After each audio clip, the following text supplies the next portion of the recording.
Pleased to be joined now by Kelly Oubre Jr., Suns forward. And Kelly, it's been a month and a half since the bubble run came to an end. And be honest with us, how much do you miss bubble life?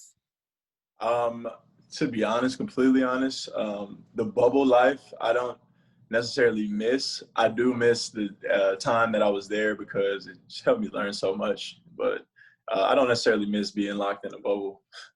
I mean, we can all log onto Twitter and make the jokes about the food and the fishing and all that. But I mean, it's a circumstance that we may never see again. So what was the whole experience like there?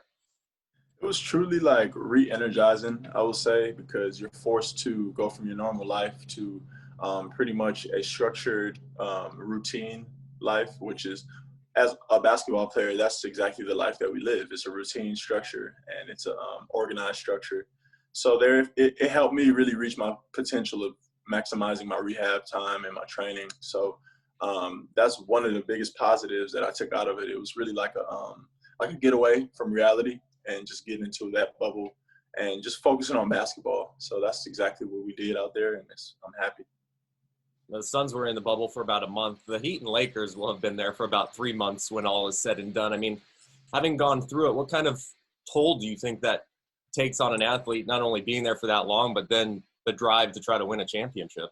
Man, it's a focus factor too, because may the best team win. So the team that can focus for the longest and it can be together for the longest throughout the whole bubble experience, which is very strenuous on a player, especially if they're a father, especially if they have families back at home and things like that. It's very uncomfortable, but it's that willpower and it's that mental strength that will get the best teams through it. The Suns bubble run captured the league's attention, and it captured this city's attention. I mean, this Phoenix turned into a basketball town again. I mean, before we get to the positives of it all, how tough was it for you to be there and not be able to compete with the guys? Yeah, I mean, as a competitor, it was very tough to just watch basketball, watch my team go out there and have fun each and every day and not be a part of it. But at the end of the day, I could control what I could control, and at that point, it was just cheering my teammates on, being that leader by example, just being the first on the court, working my ass off, excuse my French, and just continuing to be a vocal leader.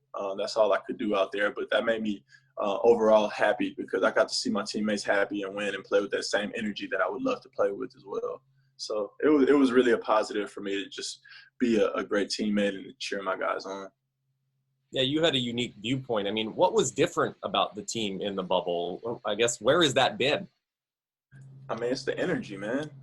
You saw us out there playing extremely hard, great basketball to watch, playing together, doing everything coach asked us to do, but we're just kind of going all out. And with that desperation that we wanted to make the playoffs, we carried that same energy for a whole 82-game season with the same focus. And I feel as if we'll get to exactly where we want to get to. But just those 8 games really got to show us the things that we're working on this past season and the growth that we have as a team and a unit. So, right now I'm in the gym. Everybody is working out and getting better in their off-season time, and we're going to continue to get better. Did you guys learn something about yourselves down there, or was it more about, I guess, everybody else maybe learning something about you guys? Yeah. One thing I shall say is that a lot of guys gained a lot of confidence due to the opportunities and maximizing their opportunities. So therefore, I would say it was beautiful to watch a lot of butterflies spread their wings and get to fly for sure. But I don't think we proved anything to ourselves because that's always been in us. And we always encourage each other and lift each other up to show each of us could be our best selves and to help this team. So I just feel like now it's about putting our respect on our name and understanding what we bring to the table. To go 8-0 and do everything you possibly could down there and still get sent home. Was that a tough pill to swallow for some guys coming back here? Yeah, very tough. But at the end of the day, you have to live with that you did everything in your possibility to be healthy, be ready, and to compete. And we did that. We did that to the T. So we can't hang our heads of any outcome from the bubble. We just have to continue to just worry about next year and get right back there and compete. I think there's going to be a different buzz around Suns basketball coming into the next season. I mean, where do you feel this team is at and I guess the prospects for the short term here? We're knocking on the door. for a great team. Right now, we have the pieces to continue to thrive and grow. Very very, I shall say, very versatile pieces on our team, and a lot of youth, a lot of athleticism and energy. So this team is just knocking on the door of what we can potentially be as we can continue to grow organically and just move the right way.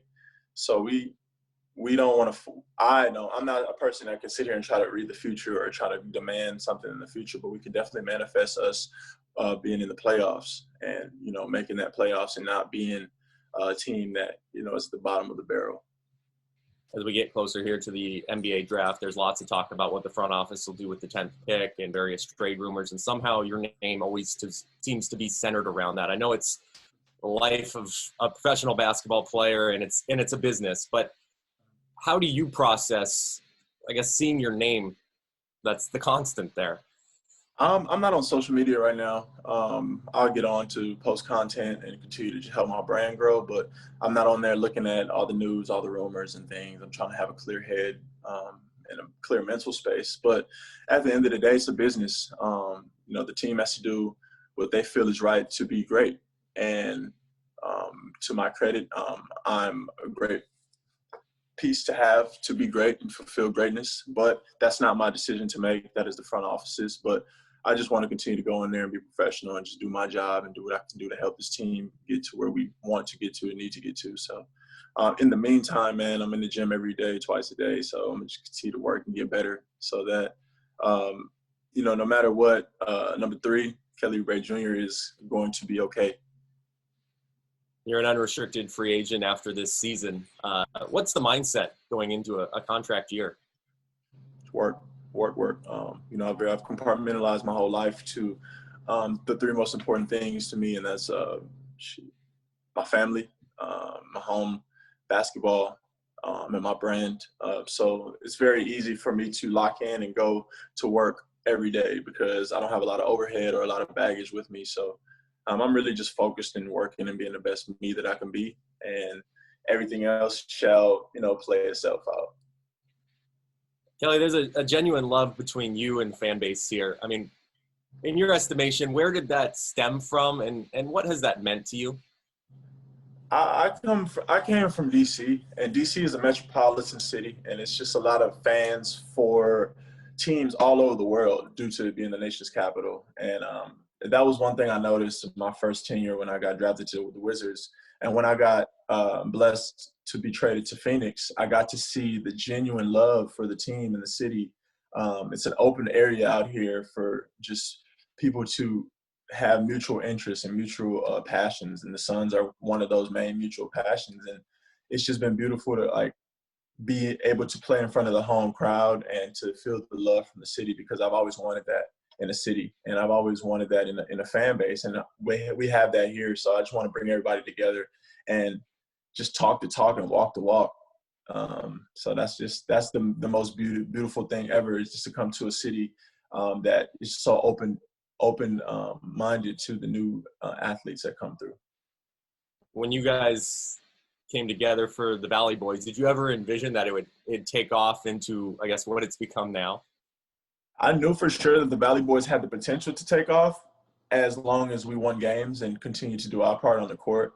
Off the court, there's really nothing to it but we are the Valley Boys. So, I love, doing the things in the fashion world as well. So why not just, curate a whole aesthetic for us to be able to talk that talk and walk that walk. But we do it very humbly. Like, we did one pop-up and then nothing ever since. But we are going through the whole legal stuff. So I just want to tell everybody, just free the Valley Boys. There's a lot of things going on that are overhead, but if we continue to stay persistent and continue to show the real loyalty to the city and not a money grab, then the Valley Boys will arise again, and we will be our greatest selves. You also launched Dope Soul a few months back. What has that experience been like? And I guess, how rewarding is this for you, just a passion outside of basketball? Yeah, it's really my baby. Dope Soul is, as you see, I don't know, the logos and stuff. but Dope Soul is of that sort. My corporation, and I have a lot of branches off of that corporation, but clothes, fashion, music, entertainment, it's a lot of the things that I love to just play with and, be on top of. So there's a production company and there's the incorporation. So the sky's the limit for us. We just are moving during these COVID times to try to create product. All right, back to basketball real quick. What does the offseason look like for you, especially since we don't really know when the new season is going to start at this point? Head down and in the gym. That's me. My workout schedule is really strenuous right now, but it's perfect because I want to put myself through that ringer. I call it the trenches before I go and perform in front of fans again, before I go and just play 100% for 82 games, 110. It's something that is very important for me because I got a chance to really get healthy and to just allow my body to feel great. So now I'm just putting it to work and just doing the things in the gym that I need to do to improve my game. Is the knee 100% now? I would say so. Yeah, my knee feels great. I'm jumping like a feather. So therefore, that's a great sign. All right, last one for you as we get set to wrap up the Lakers and the Heat here. What are your thoughts on however long this series goes? I guess Miami is pretty banged up at the moment. So what do you foresee for, maybe the next 3 games or potentially 6 games if they can push it? I really hope that it's a great series, man. I want to see the Heat compete just like they're known for doing. Jimmy Butler is he's very respected in my eyes, so I really don't count him out in any situation because I've seen his upbringing as well, and I've seen him kind of go through his career and, similarly like me, fight to be understood and fight to be genuinely loved. But at the end of the day, it's his team, and he's going to continue to just compete. And he's obviously going against a great opponent, one of the greatest in our basketball time, in LeBron. So it's good. It's a great challenge, but I just want to see great basketball in a great series. So good luck. Have you been watching a lot of the playoffs? Honestly, I watch highlights. I get a lot of energy, as you shall say, just watching the games, knowing that I was on those floors working out before all those people were playing, and it's just a lot of things that go on in my mental. So I try to watch highlights and stay up to date with it. But as far as watching the game, 48 minutes of it, no, I'm not. I got one more for you, actually. Being on the court around, what's it like with the virtual fans sitting in there and just the screens everywhere? It doesn't look terrible on TV, but what's it like in person? It's amazing. It's actually something totally different because I played at the Disney Wild Water Sports growing up in AAU circuits. So the way that the NBA came in and reconstructed the whole place, it just looks like an NBA playground.